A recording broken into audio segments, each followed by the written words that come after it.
Hello नमस्कार दोस्तों, कैसे हो आप सब। उम्मीद करता हूँ आप सब बढ़िया होंगे। और आज के इस वीडियो में हम लोग पढ़ने वाले हैं सर्किल की बेसिक डिफिनीशंस और उसकी terminology, diameter, radius, chord, secant, segment और सेक्टर, इन सभी बेसिक टर्मोलॉजी के बारे में। और फिगर के थ्रू पढ़ेंगे तो आपको बहुत अच्छे से समझ में आएगा।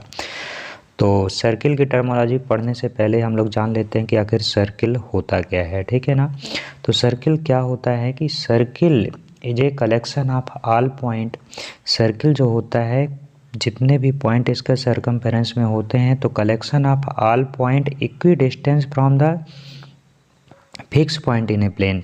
मतलब ये सर्किल जो होता है, हम लोग circle with the help of the centre से हम लोग बना सकते हैं, ठीक है ना। तो इसके सेंटर से जो प्लेन में सभी पॉइंट्स होते हैं वो इक्वल डिस्टेंस में होते हैं। तो collection of all point equidistance from the fix point in a plane is called circle, ठीक है। इसी को हम लोग सर्किल बोलते हैं, ठीक है। और सर्किल की डिफिनीशन डिस्कस करने के बाद हम लोग अब देखते हैं कि सर्किल की टर्मोलॉजी कौन कौन सी होती हैं, इनके बारे में डिस्कशन कर लेते हैं। तो जैसे आप लोग फिगर में देख पा रहे होंगे, फिगर में बना हुआ है यहाँ पे कि ये हमारा एक सर्किल ड्रा किया गया है। और इस सर्किल में ये जो बाउंड्री लाइन बनी हुई है, इसी को हम लोग सरकमफेरेंस बोलते हैं या फिर पेरीमीटर बोला जाता है, ठीक है ना। तो सरकमफेरेंस क्या होता है? The distance around the circle is called circumference of the circle. मतलब एक ग्राउंड का जब आप एक पूरा चक्कर लगा करके अपने फिक्स पोजीशन में आ जाते हो, उसी पोजीशन में जिस पॉइंट से आपने स्टार्ट किया था, तो इसे सरकमफेरेंस ऑफ द सर्किल बोलते हैं। अर्थात परिधि, वृत्त का एक चक्कर लगाने में तय की गई जो दूरी होती है वृत्त की परिधि कहलाती है, और इंग्लिश में इसे सरकमफेरेंस कहते हैं। The distance around a circle is called circumference of the circle, ठीक है। देन इसके बाद अब डिस्कस कर लेते हैं रेडियस क्या होती है। The distance from the centre of the circle to the circumference. एक ऐसी डिस्टेंस जो सर्किल के सेंटर से सरकमफेरेंस तक की जो दूरी होती है, उसे को सर्किल की रेडियस बोलते हैं। मतलब सर्किल के सेंटर से सरकमफेरेंस तक की जो डिस्टेंस होती है, सर्किल की रेडियस कहलाती है। देन इसके बाद ये हाफ ऑफ द डायमीटर होती है। तो जो सर्किल की जो रेडियस होती है वो डायमीटर की हाफ होती है। अब सबसे पहला हमारा क्वेश्चन उठता है कि डायमीटर आखिर होता क्या है। देखो डायमीटर क्या होता है? एक straight line passing through the centre of the circle to touch both side of the circumference is called diameter of the circle. एक लाइन सेगमेंट अगर सर्किल के सेंटर से पास होता है तो उसे डायमीटर ऑफ द सर्किल बोला जाता है। A line segment passes through the centre of the circle is called diameter of the circle, ठीक है। और जो सर्किल के सरकमफेरेंस में दो पॉइंट को टच करे और सर्किल के सेंटर से पास हो, उसे डायमीटर ऑफ द सर्किल बोलते हैं, ठीक है ना। तो डायमीटर को हम लोग जैसे मान लीजिए स्मॉल डी से अगर रिप्रेजेंट कर रहे हैं, तो डी बराबर होता है 2 इंटू रेडियस, ठीक है। तो डायमीटर बराबर 2 गुणे त्रिज्या, मतलब व्यास बराबर 2 गुणे त्रिज्या, या फिर डायमीटर बराबर 2 इंटू रेडियस। तो आर बराबर अगर हमें निकालना है तो डी अपान 2, जो रेडियस जो होती है वो डायमीटर की हाफ होती है, ठीक है। तो यही सेंटेंस रेडियस में लिखा हुआ था। देन इसके बाद कॉर्ड क्या होती है। तो कॉर्ड का मतलब क्या होता है? जीवा की बात कर रहा है कि ए straight line joining the 2 point on the circumference of the circle. एक ऐसी स्ट्रेट लाइन जो सरकमफेरेंस में दो पॉइंट को ज्वाइन करे लेकिन सर्किल के सेंटर से पास नहीं होनी चाहिए, उसे कॉर्ड बोलते हैं, ठीक है। A straight line joining the 2 point of the circumference of the circle is called the chord of the circle, ठीक है ना। तो कॉर्ड कैसे भी ड्रा की जा सकती है, बट सर्किल के सेंटर से पास नहीं होनी चाहिए, ठीक है ना। सरकमफेरेंस में किन्हीं दो पॉइंट को टच करे, सर्किल के सेंटर से पास नहीं हो, उसे कॉर्ड ऑफ द सर्किल बोलते हैं। तो the diameter is a special kind of chord. Diameter जो होती है एक स्पेशल काइंड ऑफ कॉर्ड होती है, ठीक है। अब आर्क क्या होता है इसके बारे में जान लेते हैं थोड़ा सा, ठीक है। देखिए आर्क क्या होता है कि जैसे मान लीजिए हमने क्या किया कि आप लोग देख पा रहे होंगे यहाँ पे ये सर्कल का रेडियस हो गया और सर्कल का डायमीटर हो गया, तो इनके बीच का ये छोटा सा जो रीजन बचा हुआ है, इसी तरह हर जगह पे जो रीजन बचा हुआ है, इसी को आर्क बोलते हैं। तो ए सेक्शन ऑफ द सरकमफेरेंस, मतलब सरकमफेरेंस का एक छोटा सा जो पोर्शन होता है उसी को क्या बोलते हैं, आर्क कहा जाता है, ठीक है ना, और हिंदी में इसे चाप बोलते हैं। देन इसके बाद सेक्टर क्या होता है, ठीक है ना। अब सेक्टर के बारे में जान लेते हैं। तो देखो सेक्टर क्या होता है, ए section of a circle that bounded by two radius and an arc, एक सर्किल का एक ऐसा सेक्शन जो दो रेडियस और आर्क को मिला करके बनता है, उसी को सेक्टर कहते हैं।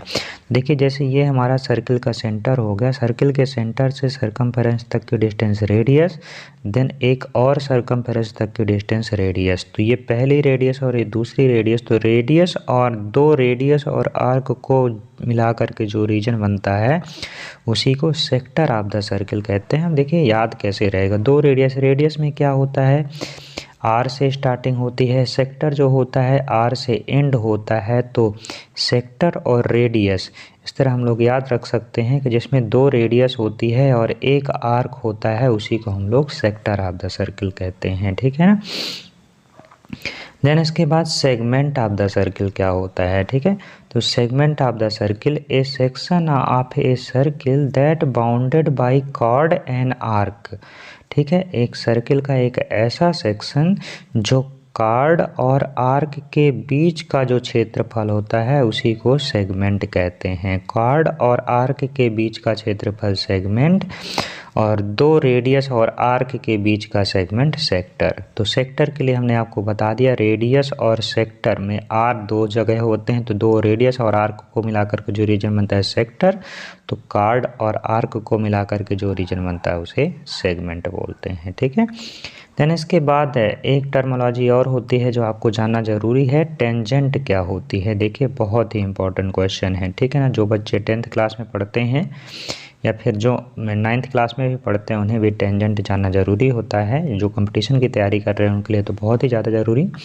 देखिए टेंजेंट का मतलब होता है स्पर्श रेखा। टेंजेंट जो किसी भी सर्किल के सरकमफेरेंस को टच करते हुए या एक पॉइंट में कट करके जो लाइन सेगमेंट आगे निकल जाता है उसी को टेंजेंट ऑफ द सर्किल कहते हैं, स्पर्श रेखा कहते हैं।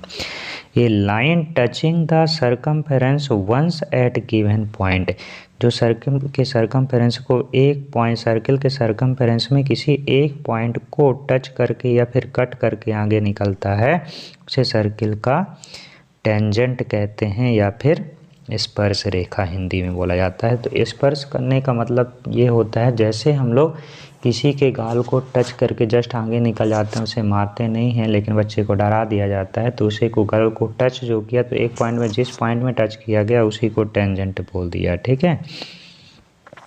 तो टेंजेंट का सीधा सा मतलब हिंदी में अगर याद रखो तो स्पर्श रेखा, तो स्पर्श का मतलब ही होता है एक पॉइंट में टच करके आगे निकलना। तो a line touching the circumference once at given point is called tangent of the circle, ठीक है। देन एक वर्ड और होता है सभी बच्चों को जानना ज़रूरी है कि सेकंड क्या होता है। तो देखिए सेकंड क्या होता है कि जैसे मान लीजिए हमने एक सर्किल बनाया, ठीक है ना। इस सर्किल को हमने क्या किया कि सर्किल बना दिया।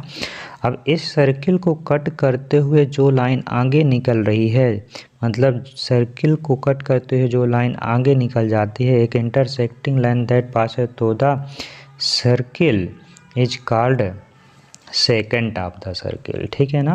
सेकेंड SECANT, एक ऐसी लाइन सेगमेंट जो सर्किल को कट करके इंटरसेक्ट करके आगे निकल जाए उसी को सेकेंड ऑफ द सर्किल कहते हैं, और हिंदी में से प्रतिच्छेदी रेखा कहते हैं। प्रतिच्छेद करना मतलब कट करके आगे निकल जाना। जैसे आप लोग ने देखा होगा कि जैसे किसी भी कपड़े को अगर हम लोग सिलाई करते हैं तो सुई को एक तरफ से इन किया जाता है, दूसरी तरफ निकालते हैं तो धागा एक आर पार हो जाता है, ठीक है। तो इसी को सेकेंड ऑफ द सर्किल कहते हैं। हमने सुई को इधर से इन किया और इन करके इधर से बाहर निकाले तो इसे सेकेंड ऑफ द सर्किल कहा जाता है, ठीक है ना।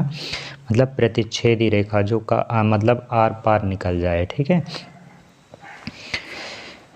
तो ये कुछ बेसिक टर्मोलॉजी थी, अगर आप लोग मेहनत करेंगे तो आपको ये समझ में ज़रूर आएगी। और ये बेसिक टर्मोलॉजी सभी बच्चों से बननी चाहिए जो आगे गवर्नमेंट एग्ज़ाम की तैयारी कर रहे हैं या फिर पेपर देना चाहते हैं या फिर 9th-10th की ज्योमेट्री अगर पढ़ रहे हैं तो उनको बेसिक टर्मोलॉजी जिस ज्योमेट्री से रिलेटेड जो सर्किल में पूछी जाती है आपके पेपर में, तो ये सब आपको ज़रूर बनना चाहिए। तो दोस्तों कैसा लगा ये वीडियो ज़रूर बताइएगा कमेंट करके। आप हमारे चैनल में हैं तो चैनल को सब्सक्राइब ज़रूर करिए, हम इसी तरह के नए नए वीडियो आपके लिए लाते रहेंगे। चलिए मिलते हैं अगले वीडियो में, तब तक के लिए धन्यवाद। जय हिंद, वंदे मातरम।